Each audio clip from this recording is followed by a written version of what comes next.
Hello दोस्तों, आज हम पढ़ेंगे क्या सह संयोजक बंध। क्या पढ़ेंगे? सह संयोजक बंध। ये दूसरी तरह का बंध है हमारा सह संयोजक बंध, कोवेलेंट बॉन्ड।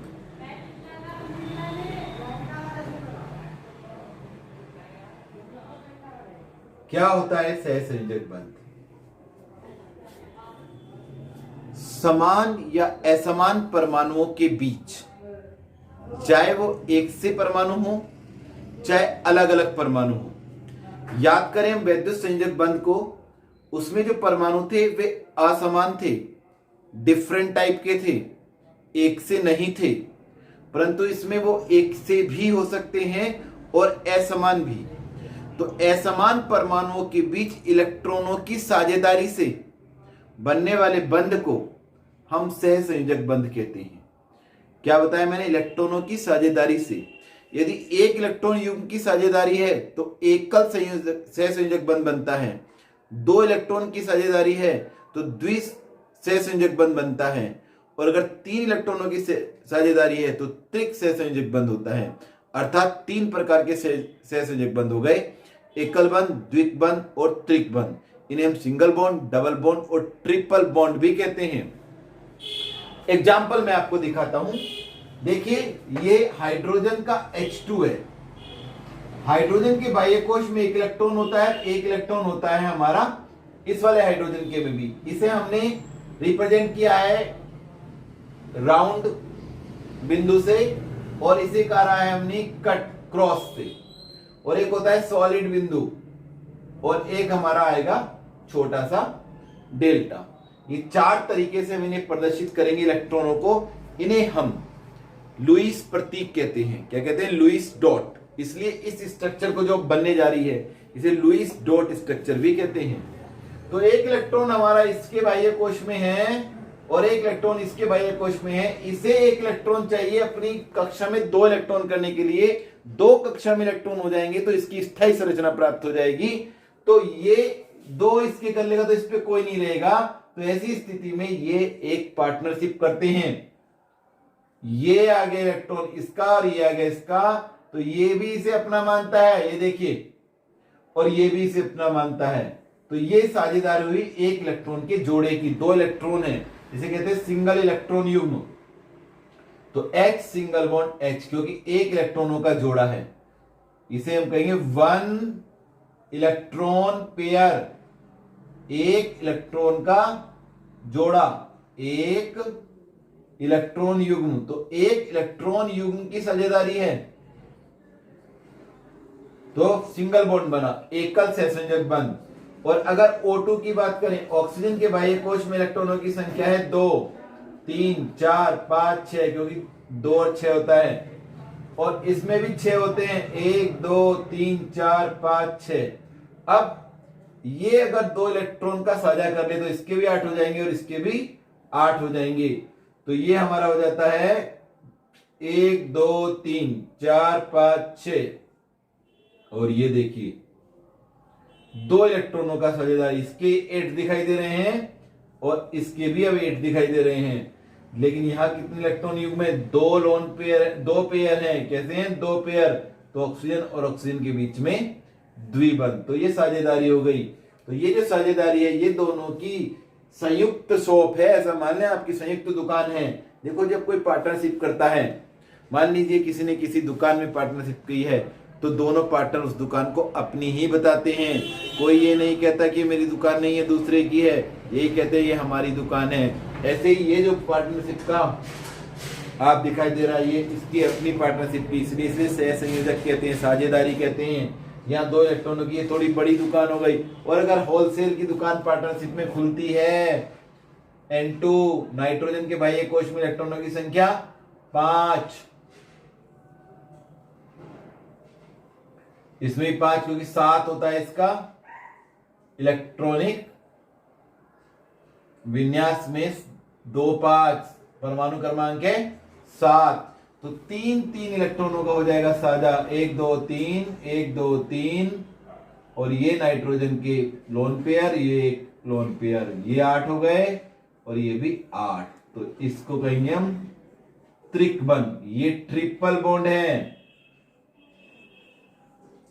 त्रिकबंध।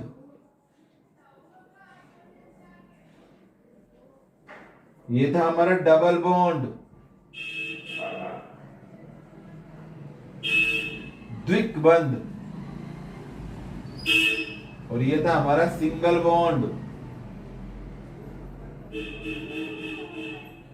एकल बंध। तो इस प्रकार से ये हमारा सहसंयोजक बंध बनता है। और ये केवल समान परमाणुओं के बीच ही नहीं बनता, असमान परमाणुओं के बीच भी बनता है। एग्जाम्पल देखें, HCl,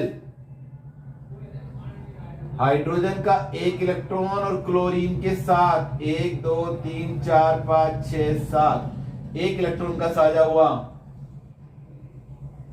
तो सिंगल बॉन्ड आ जाएगा, क्योंकि एक साझेदारी में कितने इलेक्ट्रॉन है? 1। ठीक है, तो एकल सहसंयोजक बंध बनता है। तो इस प्रकार से हमारे ये बंध बनते हैं, सहसंयोजक बंध। और किसी परमाणु द्वारा जितने इलेक्ट्रॉन युग्मों की साझेदारी की जाती है वह उसकी सहसंयोजकता कहलाती है। और ऐसे यौगिक जिनमें सहसंयोजक बंध पाए जाते हैं सहसंयोजक यौगिक कहलाते हैं। तो ये हुए हमारे सहसंयोजक यौगिक। अब सहसंयोजक बंध बनने की दशाएं क्या हैं, किन परिस्थितियों में सहसंयोजक बंध बनते हैं? पहली परिस्थिति, 2 अधातु परमाणुओं के बीच, नॉन मेटल, धातु नहीं, 2 अधातु परमाणुओं के बीच क्या बनता है? सहसंयोजक बंध बनता है। दूसरी बात, वे परमाणु जिनकी विद्युत ऋणात्मकताओं का अंतर 0 हो या 1.7 से कम हो, उनके बीच कैसा बंध बनता है? सहसंयोजक बंध बनता है। तीसरी बात, ऐसे परमाणु जिनमें से एक परमाणु को ऐसे परमाणु जिनमें दोनों परमाणुओं को इलेक्ट्रॉनों की आवश्यकता होती है। फिर सुने, ऐसे परमाणु जिनमें दोनों परमाणुओं को इलेक्ट्रॉनों की आवश्यकता होती है, उनके बीच में भी क्या बनता है? सहसंयोजक बंध बनता है। तो ये सहसंयोजक बंध बनने की हमारी दशाएं होती हैं। अब सहसंयोजक यौगिकों के लक्षण क्या हैं?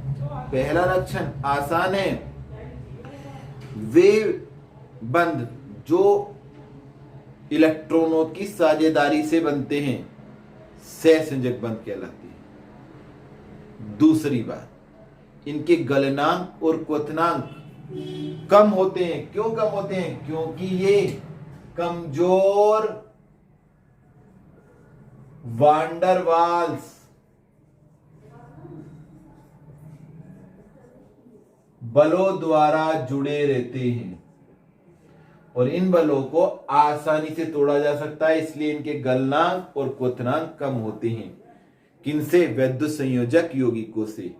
सहसंयोजक यौगिकों के गलनांक और क्वथनांक कम होते हैं। किनसे? वैद्युत संयोजक यौगिकों से। क्यों? उनमें प्रबल स्थिर वैद्युत बल होते हैं जिन्हें तोड़ने के लिए अधिक ऊर्जा की आवश्यकता होती है, और इनमें कमजोर वान डेर वाल्स बल हैं जो आसानी से टूट जाते हैं। तीसरी बात, जो सहसंयोजक यौगिक होते हैं वे ध्रुवीय विलायकों जैसे पानी में नहीं घुलते, परंतु अध्रुवीय विलायकों में घुलनशील होते हैं। जैसे अध्रुवीय विलायक की हम बात करेंगे, बेंजीन, कार्बनिक विलायक, एल्कोहल, ईथर, इनमें आसानी से घुल जाते हैं। चौथी बात, ये जितने भी बंध होते हैं सहसंयोजक बंध, ये दिशात्मक होते हैं, डायरेक्शनल, दिशात्मक होते हैं, जिनके कारण इनकी एक निश्चित ज्यामितीय आकृति होती है। ये बंध दिशात्मक होते हैं जिसके कारण इनकी एक निश्चित ज्यामितीय आकृति होती है। और पांचवी बात अगर हम बात करें, ये सहसंयोजक यौगिक कैसे होते हैं? विद्युत के कुचालक होते हैं। कैसे होते हैं? विद्युत के कुचालक होते हैं। ये विद्युत के चालक नहीं होते हैं। लेकिन इनमें भी जो ध्रुवीय यौगिक होते हैं वे गलित अवस्था में या विलयन में विद्युत के चालक हो जाते हैं। वो एक अलग अवस्था है जो हम आपको कल पढ़ाएंगे।